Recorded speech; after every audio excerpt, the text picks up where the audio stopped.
friends, welcome to Pebbles. நம்ம இன்னைக்கு செய்ய போறது பாயா. இடியாப்பத்துக்கு காம்பினேஷன் வந்து பாயா. அது வந்து எவ்வளோ சுலபமா பண்ணலாம்ங்கறத நம்ம இந்த வீடியோ மூலம் பார்க்கலாம். அது இதுக்கு வந்து என்னன்னா ஆட்டனோட கால் வந்து நம்ம 4 காலை வந்து நம்ம பீஸா கட் பண்ணி எடுத்துக்கலாம். இது கூட வெங்காயம், தக்காளி, தேங்காய் அரைச்சு ஊத்த போறோம். அது கூட கசகசா வந்து ரொம்ப இம்பார்ட்டன்ட். இப்போ எப்படி செய்யறதுன்னு பார்க்கலாம். இப்போ நம்ம ஆட்டுக்கால் எடுத்துக்கிறோம். இது வந்து சின்ன பீஸா கட் பண்ணியாச்சு. இதுக்கு வந்து 1.5 டேபிள் ஸ்பூன் அளவுக்கு நம்ம உப்பு போட்டுக்கலாம். உப்பு போட்டுட்டு மஞ்சத்தூள் ஆட் பண்ணணும். நம்ம இதுக்கு 3 டம்ளர் அளவுக்கு தண்ணி ஊற்றி ஒரு 10 விசில் விட்டு எடுக்கணும். தண்ணி 3 டம்ளர் ஊற்றிட்டோம், அதாவது மூழ்கிற அளவுக்கு நம்ம ஊற்றிக்கலாம். இதை வந்து ஒரு 10 விசில் மினிமம் வந்து விடணும். 10-15 விசில் விட்டாலும் ஓகே. நம்ம இதை வேக வச்சு தனியாக எடுத்து வச்சுக்கலாம். ஃபஸ்ட்டு ஸ்டெப் வந்து நம்ம ஆட்டுக்கால் வந்து நல்லா வேக வச்சு எடுத்து வச்சுக்கலாம். அதுக்கப்புறம் நம்ம வெங்காயம், தக்காளி, தேங்காய் அதெல்லாம் அரைச்சி ஊற்றிக்கலாம். இப்போது நல்லா வேகட்டும். வெந்ததுக்கப்புறம் தனியாக எடுத்து வச்சுக்குவோம். இப்போ எப்படி செய்கிறதுன்னு பார்க்கலாம். நம்ம 10 விசில் விட்டு எடுத்துட்டோம். பாயா நல்லா வெந்துடுச்சு. பார்த்திங்கன்னா நல்லா டிரான்ஸ்பரண்ட்டாக வெந்துருச்சு. அதாவது சின்னதாக இருக்கும். இப்போ பார்த்திங்கன்னா நல்லா பெருசாகிடுச்சு. ப்ரெஸ் பண்ணி பார்த்திங்கனாவே தெரியும். நல்லா கொஞ்சம் கொலன்னு இருக்கும். இப்போ நம்ம தாளிச்சுக்கலாம். ஒரு பேனில் 3 டேபிள் ஸ்பூன் அளவுக்கு எண்ணெய் விட்டுக்கலாம். எண்ணெய் நல்லா காயிட்டும். காஞ்சதுக்கப்புறம் 4 ஏலக்காய், 2 பிரிஞ்சி இலை, 2 பட்டை, 4 லவங்கம். இது நல்லா எண்ணெயில் வந்து ஃப்ரை ஆகணும். நல்லா ஃப்ரை ஆகிடுச்சு. இதுக்கு வந்து பெரிய வெங்காயம் வந்து 2 அல்லது 3 எடுத்துக்கலாம். நான் வந்து இன்றைக்கி 2 பெரிய வெங்காயம் பொடியாக நறுக்கியிருக்கேன். இதுக்கு வந்து ஒரே ஒரு தக்காளி ஆட் பண்ணாலே போதும். ஏன்னா பாயா வந்து ரொம்ப தக்காளி போட்டுட்டுனா டேஸ்ட் வராது. அதனால் ஒரே ஒரு தக்காளி ஆட் பண்ணிக்கலாம். இது சிம்மில் வச்சுக்கலாம். அடுத்து இஞ்சி பூண்டு பேஸ்ட் 1 டீஸ்பூன் ஆட் பண்ணிக்கலாம்.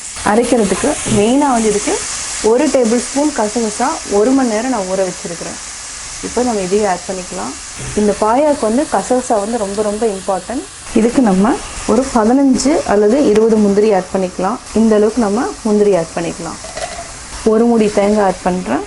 வாசனைக்கு பட்டை 3 துண்டு. காரத்துக்கு நம்ம பச்சை மிளகாய் ஆட் பண்ணிக்கலாம்.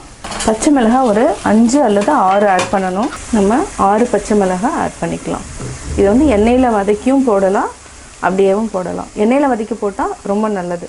நம்ம இது எல்லாத்தையுமே அரைச்சிக்கலாம். நம்ம போட்டுக்கிறது கசகசா, தேங்காய், பட்டை, பச்சை மிளகாய். அடுத்தது வந்து சோம்பு 1 டீஸ்பூன் அளவுக்கு ஆட் பண்ணிக்கலாம். இப்போ நம்ம அரைச்சி தனியாக எடுத்து வச்சுக்கலாம்.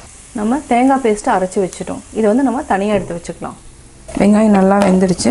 இதுக்கு 1 டீஸ்பூன் அளவுக்கு நம்ம இஞ்சி பூண்டு பேஸ்ட்டு ஆட் பண்ணிக்கலாம். பச்சை வாசம் போகிற வரைக்கும் நல்லா வதக்கிக்கலாம்.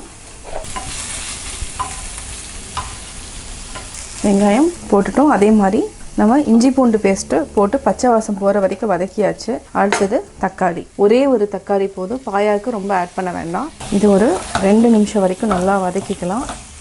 நம்ம கொஞ்சமாக மஞ்சத்தூள் ஆட் பண்ணிக்கலாம். 1 நிமிஷம் வரைக்கும் நல்லா வதங்கட்டும். மூடி வச்சுக்கலாம். தக்காளி நல்லா வதங்கிடுச்சு. இப்போ நம்ம ஆல்ரெடி ஆட்டுக்கால் வேக வச்சு எடுத்துருக்குறோம். இதையும் ஆட் பண்ணிக்கலாம்.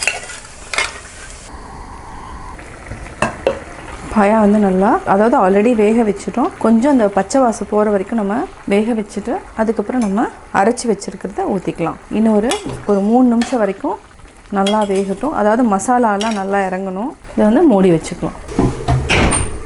3 நிமிஷம் ஆயிடுச்சு. நல்லா வெந்துடுச்சு. அதாவது மசாலாலாம் நல்லா இறங்கியிருக்கு. இப்போ நம்ம ஆல்ரெடி அரைச்சி வச்சுருக்கிற தேங்காய் பேஸ்ட்டை ஆட் பண்ணிக்கலாம். தண்ணி ஆட் பண்ணிக்கலாம். நல்லா மிக்ஸ் பண்ணி விடுங்க. சிம்மில் வச்சுக்கணும். இது ஒரு 5 நிமிஷம் வரைக்கும் நல்லா கொதிக்கட்டும். கொதிச்சோடனே நிறுத்திடலாம். பாயா வந்து கொதிக்க ஆரம்பிச்சிருச்சு. இப்போ நம்ம ஆஃப் பண்ணிக்கலாம். அதாவது கொதித்து ஒரு நிமிஷத்துலேயே வந்து ஆஃப் பண்ணிடணும். இப்போ பார்த்திங்கன்னா பாயா ரெடி ஆயாச்சு. சுவையான பாயா ரெடி. நான் பாயா எப்படி செஞ்சேங்கிறத பார்த்தீங்க. கட்டாயம் உங்களுக்கு இந்த வீடியோ பிடிச்சிருக்கும். நீங்களும் வீட்டில் ட்ரை பண்ணி பார்த்துட்டு உங்களுடைய கமெண்ட் சொல்லுங்கள். பிடிச்சிருந்தால் லைக் பண்ணுங்கள். மறக்காமல் பெபிள்ஸ் தமிழ் சேனலையும் கோபி சுதா சேனலையும் சப்ஸ்கிரைப் பண்ணுங்கள். என்னோடய குக்கிங் வீடியோ முடிஞ்சதுக்கப்புறம் பார்த்தீங்கன்னா ஒரு திருக்குறள் வந்து நீங்கள் பார்க்கலாம். உங்கள் குழந்தைகளுக்கு நீங்கள் சொல்லித்தரலாம்.